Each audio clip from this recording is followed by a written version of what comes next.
Görürsən, bəzi adamlar, məsələn, namaz haqqında eşidir, deyir, yox, namazı qılsam, filan iş gələk tərk edeyim. Hesablayır, ondan sonra deyir, yox, bu mənə xeyir vermədi. Biz, məsələn, şərab içən bir insan, o deyir ki, mənim xeyri budur ki, rahatlaşıram. Biz buna başa salıb, din elə həqiqi rahatlığı sənə təqdim edir, o yalancı rahatçılığı yox. O rahatlıq ki, neçə saatdan sonra yorğunluq gətirir, narahatçılıq gətirir, insan özü də onu hiss eləyir və başa düşür. Başa sala bilsək ki, yox, bu şərabla niyə bunu həll eləmək istəyirsən ki? Rahatlıq istəmirsən ki, namazla rahatlaş da. Namazla doğrudan insan rahatlaşır. Həqiqi həyat ləzzət istəmirsən.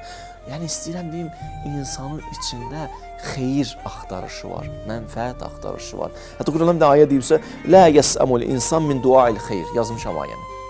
İnsan xeyir istəməkdən yorulmur. Xeyir istəyər.